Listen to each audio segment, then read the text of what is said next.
Hi everyone, this is Clint from Persuasive Evangelism, and today we're going to go over Clement of Rome, the letter he wrote to the Corinthians. I got this big book. It says The Researcher's Library of Ancient Texts, the Apostolic Fathers. Includes Clement of Rome, Matthias, Polycarp, Ignatius, Barnabas, Papias, Justin Martyr, and Irenaeus.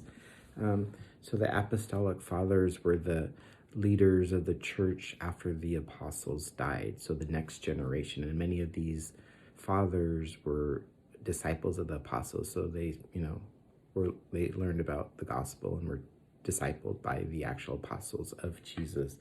So the first one we're going to go over is Clement of Rome. He wrote a letter to the Corinthians.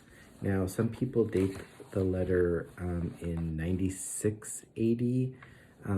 So if it was in 96 AD, it would be at the time the last apostle, John, was still alive, writing the last book of the Bible, Revelation. Clement died around 99 AD, so just a few years later, around the same time the apostle John died. He was supposed to die around the late 90s.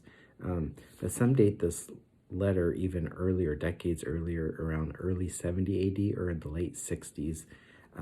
There's one reference, the reason why they said there's one reference in the letter about Clement mentioning that the only sacrifices still being done are in the temple in Jerusalem. So if it's present tense that he's talking about, the temple was destroyed in 70 AD by the Romans, and Jerusalem was destroyed, and that's when a lot of Jewish people were killed, imprisoned, or scattered across the Roman Empire in Israel, and then were scattered basically for almost 2,000 years until Israel became a nation again.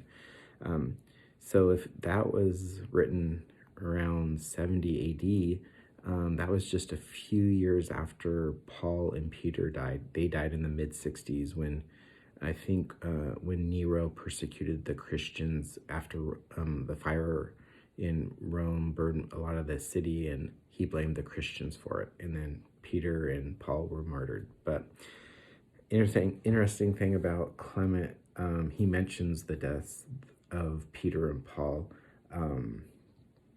And Clement became one of the church leaders after Peter died. If you look at the list of popes and the Catholics, they list Clement as depending on the list you look at, either the second, third, or fourth pope, basically one of the next leaders after Peter died of the church in Rome. And another cool thing is Clement. There's a Clement mentioned in the Bible. You can't confirm if it is the Clement of Rome, but it could be. Paul in Philippians, Paul writes his letter to the Philippian church in Philippi, and he mentions a Clement that he's working with. In Philippians 4:3, it says, "Yes, I ask you also, true companion, help these women who have labored side by side with me in the gospel, together with Clement and the rest of my fellow workers whose names are now in the book of life." So that would be pretty cool if that is the Clement, because then in Clement's letter he writes to the Corinthians, he mentions the death of Paul, and talks about Peter and Paul being his generation. So let me get to the letter of Clement that he writes. So the letter is talking about kind of the church. There's persecution, and some people in the church are fighting, sedition, and so on. And he talks about how, people in the Old Testament, people were persecuted, and he says envy compelled Moses to flee from the face of Pharaoh, king of Egypt, when he heard these words from his fellow countrymen, "Who made thee judge or ruler over us? Wilt thou kill me as thou didst kill the Egyptian yesterday?" And he talks about how envy caused a lot of strife and so on. But then he's talking a lot about the Old Testament, stuff that happened in the Old Testament. And then he has this reference of Peter and Paul. He goes, "But not to dwell upon ancient examples, let us come to the most recent spiritual heroes. Let us take noble example furnished in our generation, our own generation. So Peter and Paul was his generation, which is, so he's right there, right next to all the events that in the New Testament. He goes, through envy and jealousy, the greatest and most righteous pillars of the church have been persecuted and put to death. Let us set before our eyes the illustrious apostle Peter, through unrighteous envy endured not one or two, but numerous labors, and when he had at length suffered martyrdom, basically dying for his faith, departed to the place of glory to him, to heaven with Christ. And then he talks about Paul. Owning to envy, Paul also obtained the reward of patient endurance after being 7 times thrown into captivity, compelled to flee, and stoned. And Paul, in one of his letters, mentioned being stoned and almost dying, or may have died and came back. After preaching both in the East and the West, he gained the illustrious reputation due to his faith, having taught righteousness to the whole world and come to the extreme limits of the West, and suffered martyrdom under the prefects. Thus he was removed from the world and went into the holy place, having proved himself a striking example of patience. To these men who spent their lives in the practice of holiness, there is to be added a great multitude of the elect who having through envy endured many indignities and tortures, furnished us with the most excellent examples. So a lot of Christians were tortured at that time and were martyred. Another interesting fact or feature in this is he mentions Paul preached to the whole world in the East and the West, and he goes, and he came to the extreme limit to the West. In the Roman Empire, that would have been Spain.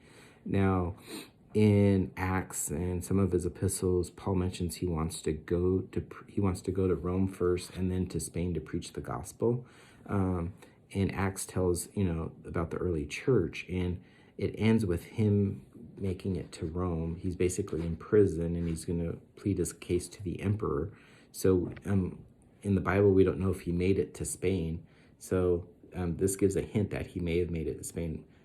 So some people say he was released from prison in Rome after where Acts ends, went to Spain to preach the gospel, and then when he came back to Rome, he was martyred. So that's kind of an interesting little fact. There's one other mention in this epistle. It's kind of long, but Clement knew his Bible, theology, and he seemed very wise. He mentions Paul's letter to the Corinthians. So Clement wrote this letter to the Corinthians several decades after Paul wrote 1 Corinthians and 2 Corinthians, 2 letters, which became part of the Bible. And he mentions the letter. It says, "Take up the epistle, the letter of the blessed apostle Paul. What did he write to you at the time when the gospel first began to be preached?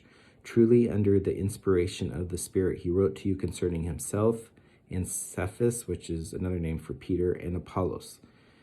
Because even then parties have been formed among you, but that inclination for one above another entailed less guilt upon you, inasmuch as your partialities were then shown towards the apostles, already of high reputation, towards the man whom they had approved." So this is a fascinating letter. Like, you can't get outside of the Bible, you can't get any closer than Clement. He was taught by the apostles. He could be the Clement that's mentioned by Paul in the Bible, and then his generation was the generation of Paul and Peter, and Clement became a Christian and mentions the death of Peter and Paul as martyrs in the church. So really fascinating from the first century AD. So interesting. I plan to go through some of these other apostolic fathers, but the first one was Clement of Rome. So thanks, everyone. Good night. God bless.